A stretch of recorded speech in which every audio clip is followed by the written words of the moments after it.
शरीर में कोई कपड़ा नहीं था, पैर दोनों राइट एंगल में मिला गया। जब तक पेल्विक गर्डल नहीं टूटता है, इस तरह दो पांव को नहीं चीरा जा सकता है। ভারতের সব থেকে নামী হসপিটালের একজন ডাক্তার ধর্ষিত হয়েছে, তার ধর্ষণের বিচার চাওয়াই এত রাগ কেন? যে আন্দোলনে সারা দেশ জেগে উঠেছে, সেই আন্দোলন কারা বন্ধ করতে চায়? আর যদি আমার বা আপনাদের মতো সাধারণ মানুষের সাথে হতো, আমরা কি বিচার পেতাম? প্রশ্ন করুন, ভাবুন। আর এখনো যদি ঘুমিয়ে থাকুন, তাহলে উঠুন আর দেখুন যে কত সুন্দরভাবে আপনার ভবিষ্যৎ চলছে। আর কিছু স্বার্থপর মানুষ তাতে আগুন সেকছে। আজ রাজ্যের পুলিশ আহত, তাদের শরীর থেকে রক্ত ঝরছে, ডাক্তাররা ভয় পেয়ে লুকিয়ে পড়ছে। যে মেয়েরা রাত দখল করতে গিয়েছিল, আজ তাদের উপরে আক্রমণ হয়েছে। এই আক্রমণ কি চোখে আঙুল দিয়ে এটা দেখাতে চাইছে যে আপনার সাথে যতই অন্যায় অত্যাচার হোক, আপনি বিচার পাবেন কি পাবেন না, সেটা কিন্তু সিলেক্টিভ পার্সনরাই ঠিক করে দেবেন। এবার প্রশ্ন হলো, অভয় কি সত্যি বিচার পাবে? এর উত্তর সত্যি বলতে আমি নিজেও জানি না।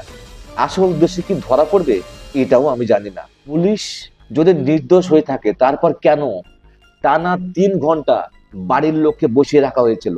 এছাড়াও এটাও বলা হচ্ছে এফআইআর করতে পুলিশ অনেক বেশি দেরি করেছিল। আর পুলিশ যদি 100% ট্রান্সপারেন্সি মেনটেন করে থাকে, তাহলে এই প্রশ্নের উত্তর পুলিশের দেওয়া উচিত। আর কেন সেদিনের রাতের আন্দোলনকারীদের সুরক্ষা পুলিশ দিতে পারেনি? কেন আগে থেকে পর্যাপ্ত পরিমাণে সিকিউরিটি নেওয়া হয়নি? অভয়ের মৃতদেহ পাওয়া যায় 9 আগস্ট টেস্ট ডিপার্টমেন্টের সেমিনার রুমে, কিন্তু তারপরের দিন 10 আগস্ট সেমিনার রুমের পাশেই থাকা দুটো রুমের কনস্ট্রাকশনের কাজ করার অনুমতি কিভাবে দিল পুলিশ? ওই ভেঙে ফেলা রুমগুলোর দেওয়ালে কোন রকম দাগ বা হাতের ছাপ ছিল না, সেটা কি পুলিশ চেক করেছিল? আর এই তথ্যগুলো পুলিশ প্রকাশ্যে জানাচ্ছে না কেন? আর সব থেকে বড় কথা, যে হসপিটালে এরকম একটা ধর্ষণ এবং খুনের ঘটনা ঘটেছে, যার জন্য সারা দেশ সারা রাজ্য তোলপাড় হয়ে যাচ্ছে, সেই হসপিটালে কনস্ট্রাকশনের কাজ করানো কি ভীষণই গুরুত্বপূর্ণ ছিল, নাকি তারা কিছু লোপানোর চেষ্টা করছিল? কেন এই হামলাকারীরা হসপিটালের ভিতর ঢুকেছিল? যে হসপিটালে অভয়াকে হত্যা করা হয়েছিল, কেন বারবার সিস্টেমেটিক্যালি এই খুন ও ধর্ষণের প্রমাণ লোপাটের চেষ্টা হচ্ছে? চলুন আপনাদের বলবো কিভাবে সিস্টেমেটিক্যালি অভয়ের মৃত্যুর সাথে জড়িয়ে থাকা সমস্ত প্রমাণ লোপাটের চেষ্টা করছে। ভিডিওটি একেবারে শেষ পর্যন্ত দেখুন। আরজি করের ঘটনার বিবশতা বাংলার মানুষ সবাই জেনেছে মোটামুটি। পশ্চিমবঙ্গ তথা ভারতবর্ষের একটা বিখ্যাত হসপিটালের নাম রাধা গোবিন্দ কর হসপিটাল, বা সংক্ষেপে আরজি কর মেডিকেল হসপিটাল। সেই খ্যাতিসম্পন্ন হসপিটালের মধ্যেই একজন কর্মরত ডক্টরকে ধর্ষণ ও হত্যা করা হয়। তিনি একজন ডক্টর ছিলেন। তিনি উচ্চতর ডিগ্রি অর্জন করতে, অর্থাৎ এমডি করতে ভর্তি হয়েছিলেন আরজি কর মেডিকেল কলেজে, এবং সেখানে টানা 36 ঘন্টা ডিউটি করার পর একটু স্বস্তি, একটু ক্লান্তি দূর করতে কলেজেরই ভিতরে একটা সেমিনার রুমে বিশ্রাম নিতে গেছিল। এই বিশ্রামই ছিল তার জীবন কাহিনীর বড় দাড়ি, অর্থাৎ ছেদ। এই বিশ্রামের সাথে সাথে শেষ হয়ে যায় একটা তরতাজা প্রাণ। ওই ঘুমন্ত অবস্থায় কিছু নরপশুর দল তার উপর ঝাঁপিয়ে পড়ে এবং তাকে ধর্ষণ ও রেপ করে খুন করে দেয়। একটা ব্যস্ততম জায়গা, যেখানে হাজার হাজার মানুষ চিকিৎসার জন্য ভিড় করে, সেইখানে এই হাড় হিম করা ঘটনায় এক প্রকার মানুষ ভীত সশস্ত্র হয়ে পড়ে, এবং এই ঘটনার প্রতিবাদে দোষীদের সঠিক বিচারের দাবিতে বাংলার হাজার হাজার নারী ও পুরুষ আন্দোলনে ঝাঁপিয়ে পড়ে। এই হাড় হিম করার ঘটনার প্রতিবাদে নারী ও পুরুষ হতাশ ও ক্ষোভে ফেটে পড়ে এবং দোষীদের সঠিক বিচারের দাবিতে আন্দোলনে ফেটে পড়ে। নারীদের নিরাপত্তা রক্ষায় এই আন্দোলন বা প্রতিবাদ একান্তই দরকার। তাদের উদ্দেশ্য ছিল, তাদের প্রতিবাদের ভাষা ছিল, একজন নিরীহ মানুষকে খুন করার পর দোষীদের অবাধে হাওয়া খেতে না দিয়ে তাদের বিরুদ্ধে ন্যায্য বিচার, এটাই ছিল তাদের মেন দাবি। আন্দোলনের তেজ আস্তে আস্তে বাড়তে থাকে। পরিশেষে বিচার তো দূর, আন্দোলনকারীরা চরম অত্যাচারের শিকার হয়। স্বাধীনতার আগের দিন 14ই আগস্টের রাতে আরজি কর হসপিটালের ডক্টর অভয়ার খুন ও ধর্ষণের দোষীদের সঠিক বিচারের দাবিতে জড়ো হয়েছিল হাজার হাজার নারী ও পুরুষ। যে রাতে অমানবিক অত্যাচার করে এই নিরীহ মেয়েটাকে খুন ও ধর্ষণ করা হয়েছিল, সেই রাত দখল করতে গিয়েছিল বাংলার হাজার হাজার মা ও বোনেরা। ডাক্তার থেকে শুরু করে স্টুডেন্টরা, তারা সবাই শান্তিপূর্ণভাবে আন্দোলন করছিল। কিন্তু তখনই বেলগাছিয়া ব্রিজ থেকে ছুটে আসে প্রায় 5 থেকে 10,000 মানুষ আর হামলা করে সেই শান্তিপূর্ণ আন্দোলনকারীদের ওপর। আক্রমণ হয় হসপিটালে, ভেঙে ফেলা হয় প্রতিবাদের মঞ্চ, লক্ষ লক্ষ টাকার ওষুধ নষ্ট করে দেওয়া হয়, চিকিৎসার সরঞ্জাম সব ভেঙে দেওয়া হয়। এদের চেহারা দেখলে কেউ বুঝতে পারবেন না যে এরা স্টুডেন্ট কিংবা ডক্টর ছিল। এদের মেন টার্গেট ছিল হসপিটালের এমার্জেন্সি ওয়ার্ডে হামলা করা। সেখানে রোগী থেকে শুরু করে ডাক্তার সবাইকে মারধর করা হয়। আর এই সময় জীবন বাঁচাতে ডাক্তাররা লুকিয়ে পড়েছিল। এই আক্রমণকারীরা আক্রমণ করেছিল সেই হসপিটালে যেখানে অভয়াকে প্রথমে ধর্ষণ তারপরে খুন করা হয়েছিল। প্রশ্ন হলো, এরা কারা? এরা কি তাহলে প্রমাণ লোপাট করতে এসেছিল? আর সব থেকে শকিং, আমার কাছে একটা ভিডিও এসেছে, তবে এটা আমি সত্যতা যাচাই করিনি। এই ভিডিওতে দেখা যাচ্ছে মেয়েদের হোস্টেলেও হামলাকারীরা ঢোকার চেষ্টা করছে। স্বাধীন রাতের জন্য মেয়েরা ডাক দিয়েছিল, সেই রাত হয়ে গেছে আজ লজ্জা রাত। মাত্র 1 মাস আগে বাংলাদেশের স্বৈরাচারী শাসক শেখ হাসিনার দুর্নীতির বিরুদ্ধে ছাত্ররা পথে আন্দোলন শুরু করেছিল। সেদিনও ছাত্র দলের একদল দুষ্কৃতী আক্রমণ করেছিল হসপিটালে। তারাও সেদিন রোগী এবং ডাক্তারদের মারধর করেছিল। আশা করি সেদিনের কথা আপনাদের মনে আছে। 14 তারিখের রাতে আমাদের দেশে, আমাদের রাজ্যে, আমাদের কলকাতা শহরে ঠিক সেইভাবে হামলা হয়েছে হসপিটালে, হামলা হয়েছে ডাক্তার, রোগী এবং আন্দোলনকারীদের ওপরে। তবে এই হামলায় সাধারণ মানুষের পাশাপাশি পুলিশের ওপরেও হামলা হয়েছে। পুলিশের গাড়ির ওপরেও হামলা হয়, তাদের ওপর ইট বৃষ্টিও হয়। আর চলতে থাকে ক্রমাগত অ্যাটাক, রক্তাক্ত হয় পুলিশও। কিন্তু প্রশ্ন হলো, 14ই আগস্টের রাতে মেয়েরা যে আন্দোলন করবে সেটা তো আগে থেকে ঠিক হয়েছিল, তাহলে কেন প্রত্যেকটা জায়গায় পর্যাপ্ত পুলিশ ফোর্স থাকলো না? কেন রাজ্যের পুলিশ মন্ত্রী আগে থেকে পর্যাপ্ত ব্যবস্থা নেননি? উল্টে জুনিয়র ডাক্তাররা বলেছেন, হামলাকারীরা যখন হসপিটালে ঢোকার চেষ্টা করছিল, পুলিশ তাদের আটকানোর চেষ্টাটাই করেনি। কেন? এই হামলা কি সাধারণ মানুষের ধ্যান অন্যদিকে ঘুরে দেওয়ার জন্য হয়েছিল? কলকাতা পুলিশের গোয়েন্দা বিভাগের সুনাম আমরা অনেকেই শুনেছি। তাহলে কলকাতা পুলিশ কেন এই আক্রমণের আজ আগে থেকে টের পেল না? কেন এই হামলাকারীরা হসপিটালের ভিতর ঢুকেছিল, যে হসপিটালে অভয়াকে হত্যা করা হয়েছিল? কেন বারবার সিস্টেমেটিক্যালি এই খুন ও ধর্ষণের প্রমাণ লোপাটের চেষ্টা হচ্ছে? সেদিনের দুর্বিষহ রাত আর দুষ্কৃতীদের আক্রমণের শিকার হয়ে বাংলার হাজার হাজার মা বোন, ডাক্তার, রোগী কাতর হয়ে রাত কাটিয়ে দিনের আলোতে 15ই আগস্ট মানে স্বাধীনতা দিবস, ব্রিটিশ নৈরাজ্যের শৃঙ্খল থেকে ভারতবর্ষ স্বাধীন হওয়া 77টি বছর পেরিয়ে 78তম স্বাধীনতা দিবসের দিন দেখলো। কিন্তু 15ই আগস্টের আগের রাতে যা ঘটেছে তা কোনোদিনই একটা স্বাধীন রাষ্ট্রে হওয়া উচিত নয়। একজন মানুষের আন্দোলন করা তার বেসিক রাইট, আর এই রাইটস মানে আইন আমাদের দেশের সংবিধান আমাদের দিয়েছে। এমনকি সংবিধানে এটাও বলা হয়েছে, মানুষ যাতে শান্তিপূর্ণভাবে নির্বিঘ্নে আন্দোলন করতে পারে তার জন্য পর্যাপ্ত সুরক্ষা সরকারকেই বহন করতে হবে। কিন্তু 14 আগস্ট রাতে আন্দোলনকারীদের সেই সুরক্ষা ছিল না। এটা কিন্তু কোনো রাজনৈতিক আন্দোলন ছিল না, এটা ছিল একজন নিরীহ নিপীড়িত মেয়ের বিচারের আন্দোলন। যে মেয়েটিকে গলা টিপে ধর্ষণ করে তার বেলভিক হাড় ভেঙে দিয়ে নৃশংসভাবে খুন করা হয়েছিল। একটা মেয়ের সঙ্গে হওয়া অন্যায়ের বিচারের দাবিতে ছিল এই আন্দোলন। শুধু এইটুকুই ওই আন্দোলনকারীরা চেয়েছিলেন। তাহলে সেই আন্দোলনকারীদের ওপর হামলা করা ওই মানুষগুলো কারা ছিল? কার আদেশে তারা আক্রমণ করেছিল? ছাত্র দলের ওপর, মা বোনদের ওপর, আন্দোলনকারীদের ওপর হামলা করে আসলে তারা কি বোঝাতে চাইছে? চলুন আপনাদের বলবো কিভাবে সিস্টেমেটিক্যালি অভয়ের মৃত্যুর সাথে জড়িয়ে থাকা সমস্ত প্রমাণ লোপাটের চেষ্টা করছে। ভিডিওটি একেবারে শেষ পর্যন্ত দেখুন। ভিডিওটি দেখার আগে প্রথমে এই মেয়েটির কথা শুনুন। शरीर में कोई कपड़ा नहीं था, पैर दोनों राइट एंगल में मिला गया। जब तक पेल्विक गर्ल नहीं टूटता है, इस तरह दो पांव को नहीं चीरा जा सकता है।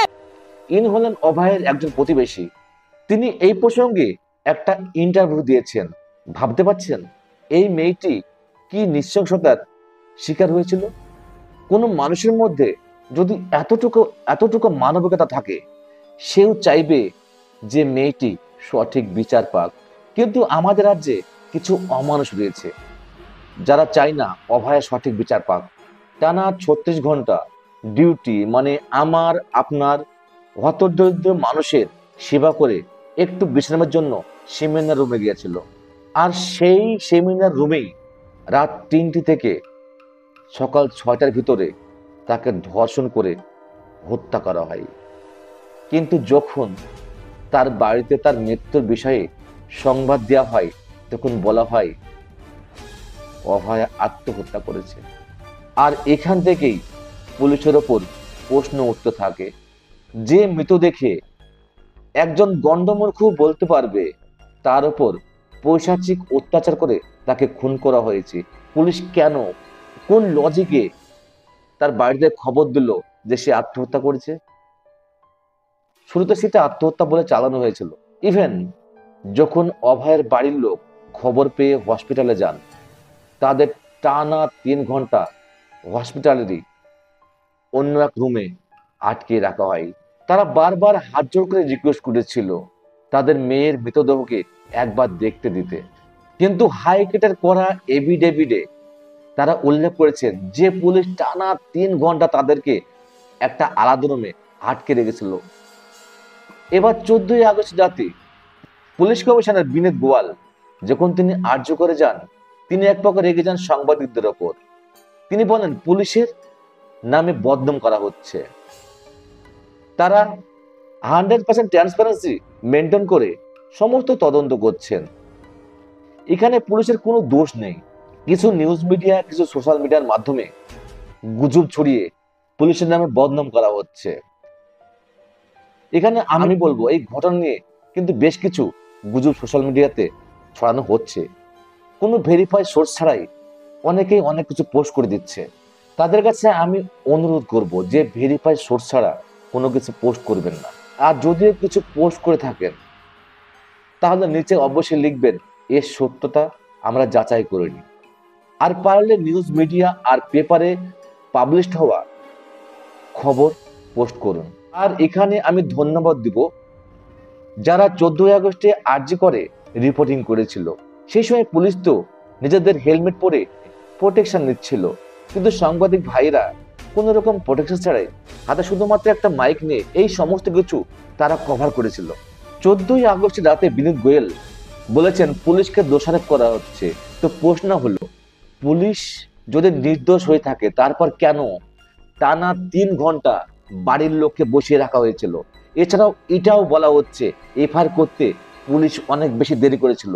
আর পুলিশ যদি 100% ট্রান্সপারেন্সি মেনটেন করে থাকে, তাহলে এই প্রশ্নের উত্তর পুলিশের দেওয়া উচিত। আর কেন সেদিনের রাতের আন্দোলনকারীদের সুরক্ষা পুলিশ দিতে পারেনি? কেন আগে থেকে পর্যাপ্ত পরিমাণে সিকিউরিটি নেওয়া হয়নি? পুলিশের 100% ট্রান্সপারেন্সির আরো বেশ কিছু উদাহরণ আমি দিচ্ছি। অভয়ের মৃতদেহ পাওয়া যায় 9ই আগস্ট টেস্ট ডিপার্টমেন্টের সেমিনার রুমে, কিন্তু তারপরের দিন 10ই আগস্ট সেমিনার রুমের পাশেই থাকা দুটো রুমের কনস্ট্রাকশনের কাজ করার অনুমতি কিভাবে দিল পুলিশ? ওই ভেঙে ফেলা রুমগুলোর দেওয়ালে কোনো রকম দাগ বা হাতের ছাপ ছিল না, সেটা কি পুলিশ চেক করেছিল? আর এই তথ্যগুলো পুলিশ প্রকাশ্যে জানাচ্ছে না কেন? আর সব থেকে বড় কথা, যে হসপিটালে এরকম একটা ধর্ষণ এবং খুনের ঘটনা ঘটেছে, যার জন্য সারা দেশ সারা রাজ্য তোলপাড় হয়ে যাচ্ছে, সেই হসপিটালে কনস্ট্রাকশনের কাজ করানো কি ভীষণই গুরুত্বপূর্ণ ছিল, নাকি তারা কিছু লোপানোর চেষ্টা করছিল? ধরা হয়েছে। আরো একটা উদাহরণ দিচ্ছি, যে লোকটাকে এখন পর্যন্ত এই হত্যাকাণ্ডের জন্য ধরা হয়েছে, সেই সঞ্জয় রায়, সে কিভাবে একজন সিভিক ভলেন্টিয়ার হয়ে কলকাতা পুলিশের ফোর্থ ব্যাটালিয়ন ব্যারাকে থাকতো, এর উত্তরও পুলিশকে দিতে হবে। আর নিউজ মিডিয়া বা সোশ্যাল মিডিয়াকে না হয় আপনি দোষ দিচ্ছেন যে এরা পুলিশের দোষ দিচ্ছে, পুলিশের নিন্দা করছে, আর এদের জন্যই মানুষ পুলিশের ওপর ভরসা হারিয়ে ফেলছে। কিন্তু হাইকোর্টের প্রধান বিচারপতি তিনি কেন আপনাদের থেকে অভয়ের কেস নিয়ে সিবিআই কে দেওয়ার নির্দেশ দিল, যেখানে মুখ্যমন্ত্রী শুরুতে বলেছিলেন যে রোগীর পরিবার চাইলে তিনি সিবিআই তদন্ত করতে দিবেন, সেখানে তিনি কেন 7 দিনের সময় চেয়েছিলেন? আপনাদের কাজ যদি 100% ট্রান্সপারেন্ট ছিল, তবে কেন এই কেসের তদন্ত ভার সিবিআই কে নিতে হলো? প্রিন্সিপাল সন্দীপ ঘোষ, যার উপরে বারবার নানা দুর্নীতির অভিযোগ আনা হয়েছে, কেন তার উপরে পুলিশ আজ পর্যন্ত একটাও কেস করেননি? 12ই আগস্ট পদত্যাগ করার পর সন্দীপ ঘোষ মোট 6 বার রেপ ভিকটিমে নাম প্রকাশ করেছে, তারপরে কেন কলকাতা পুলিশ তার উপর কোনো রকম অ্যাকশন নেননি? উল্টে মুখ্যমন্ত্রী তার পদত্যাগ অ্যাকসেপ্ট না করে কলকাতার ন্যাশনাল মেডিকেল কলেজের অধ্যক্ষ হিসেবে নিযুক্ত করেছেন। কেন? ভারতের সব থেকে নামী হাসপাতালের একজন ডাক্তার ধর্ষিত হয়েছে, তার ধর্ষণের বিচার চাওয়াই এত রাগ কেন? যে আন্দোলনে সারা দেশ জেগে উঠেছে, সেই আন্দোলন কারা বন্ধ করতে চায়? একবার ভাবুন, যে ধর্ষণ নিয়ে এত বড় আন্দোলন হচ্ছে, সেই কেসে আসল দোষীকে সিস্টেমেটিক্যালি বাঁচানোর চেষ্টা হচ্ছে, তাহলে আজ যদি আমার বা আপনাদের মধ্যে সাধারণ মানুষের সাথে হতো, আমরা কি বিচার পেতাম? প্রশ্ন করুন, ভাবুন। আর এখনো যদি ঘুমিয়ে থাকুন, তাহলে উঠুন আর দেখুন যে কত সুন্দরভাবে আপনার ভবিষ্যৎ চলছে, আর কিছু স্বার্থপর মানুষ তাতে আগুন সেকছে। আজ রাজ্যের পুলিশ আহত, তাদের শরীর থেকে রক্ত ঝরছে, ডাক্তাররা ভয় পেয়ে লুকিয়ে পড়ছে। যে মেয়েরা রাত দখল করতে গিয়েছিল, আজ তাদের উপরে আক্রমণ হয়েছে। এই আক্রমণ কি চোখে আঙুল দিয়ে এটা দেখাতে চাইছে যে আপনার সাথে যতই অন্যায় অত্যাচার হোক, আপনি বিচার পাবেন কি পাবেন না, সেটা কিন্তু সিলেক্টিভ পার্সনরাই ঠিক করে দিবেন। এবার প্রশ্ন হলো, অভয় কি সত্যি বিচার পাবে? এর উত্তর সত্যি বলতে আমি নিজেও জানি না। আসল উদ্দেশ্যে কি ধরা পড়বে, এটাও আমি জানি না। যদি হামলাকারীরা আরজি করে চেস্ট ডিপার্টমেন্টে হামলা করে থাকে, তাহলে বা যেটুকু তথ্য প্রমাণ ছিল সেটুকু নষ্ট হওয়ার চান্স আছে। যদিও সিবিআই তৎপরতার সঙ্গে এই কেস তদারকি করছে, কিন্তু প্রমাণে যদি না থাকে, কিসের তদন্ত করবে? তবে হামলাকারীরা যে ডিপার্টমেন্টে হামলা করেছে, এটা আমি শিওর না। হামলাকারীরা আরজি করার এমার্জেন্সি অ্যাটাক করেছে, তারা সামনে যা পেয়েছে সব ভেঙে ফেলেছে। তবে একটা ভিডিওতে বলা হয়েছে ফ্লোর ভুল করে টিএনডি ডিপার্টমেন্টে হামলা করেছে। এবার এটা যদি সত্যি হয়, তাহলে হয়তো এখনো কিছু প্রমাণ পাওয়া যাবে। এছাড়াও আরো একটা প্রশ্ন করা হচ্ছে যে কেন অভয় মৃতদেহকে এত তাড়াতাড়ি দাহ করা হলো? এত নৃশংস হত্যার ঘটনায় যদি বডি কিছুদিন স্টোর করা হতো, তাহলে কি পরিবার মেনে নিত না? দেখুন, আমি একজন সাধারণ মানুষ, আমি কোনো গুজবে বিশ্বাস করি না, কিন্তু এই ঘটনাগুলোকে যখন পরপর আমি মিলানোর চেষ্টা করি, এগুলো কিন্তু মিলে না। বলা হচ্ছে অভয় শরীরে 150 গ্রাম সিমেন্ট বা বীর্য পাওয়া গেছে, যেটা একটা মানুষের পক্ষে হতে পারে না। কারণ পার রেজাকুলেশনে একটা পুরুষ 5 থেকে 10 গ্রাম সিমেন্ট রিজেক্ট করে, সেখানে অভয়ের শরীরে পাওয়া গেছে 150 গ্রাম সিমেন্ট। তার মানে এটা নিশ্চিত হয় যে সঞ্জয় রায় ছাড়াও সেখানে আরো বেশ কয়েকজন ছিল। আর যেভাবে অভয়কে টর্চার করে হত্যা করা হয়েছিল, একবার ভাবুন যে একটা মানুষের পক্ষে কি এতগুলো হাড় ভাঙা সম্ভব? শুটিয়ার বরুণ বিশ্বাসের কথা কি আপনাদের মনে আছে? শুটিয়ায় তখন গণধর্ষণ হতো, বাড়ি থেকে মেয়েদের তুলে নিয়ে গিয়ে ধর্ষণ করা হতো, কিন্তু সেই সময়ও এক ধরনের সিস্টেম এই ধর্ষকদের বিরুদ্ধে কোনো রকম স্টেপ নেয়নি। দেখুন, এই অন্যায়ের বিরুদ্ধে রুখে দাঁড়িয়েছিলেন এই বরুণ বিশ্বাস। বরুণ বিশ্বাস সেদিন তার সাহসিকতার জন্য গুলি খেয়েছিলেন এবং মারাও গিয়েছিলেন, কিন্তু তার এই মৃত্যু তার গ্রামকে সুরক্ষিত করেছিল। আজ বাংলার ঘরে ঘরে এরকম একজন করে বরুণ বিশ্বাসের ভীষণভাবে প্রয়োজন। সবশেষে আবারও আমি বলবো, সাধারণ মানুষের যেমন পুলিশের ওপর ভরসা রাখা উচিত, তেমনি পুলিশেরও উচিত প্রকৃতপক্ষে ট্রান্সপারেন্সি মেনটেন করা। আর আমার সকল অডিয়েন্স ও বন্ধুদের বলবো, আজ যদি ধর্ষণের বিচার না হয় তাহলে ভেবে দেখুন, আমরা তো সাধারণ মানুষ, আমাদের মা বোনেদের কে বাঁচাবে? তাই এই ধর্ষণকে নরমালাইজ হতে দেবেন না। আর জুনিয়র ডাক্তাররা অলরেডি জানিয়েছে তারা এই আন্দোলন চালিয়ে যাবেন। এই হামলা তাদের এই আন্দোলনকে বন্ধ করতে পারবে না। তাই আমাদের মতো সাধারণ মানুষের উচিত এই আন্দোলনের সাথে নিজেদের যুক্ত হওয়া এবং অবশেষে আন্দোলন যেন শান্তিপূর্ণ হয়। আচ্ছা, আপনার কি মনে হয় কোনো বড় মাপের প্রভাবশালীকে বাঁচানোর জন্যই কি এই সম্পূর্ণ কেসটাকে ধামাচাপা দেওয়ার চেষ্টা করা হচ্ছে? নাকি কলকাতা পুলিশ কমিশনের মতো আপনিও মনে করেন যে পুলিশ 100% ট্রান্সপারেন্সি মেনটেন করছে?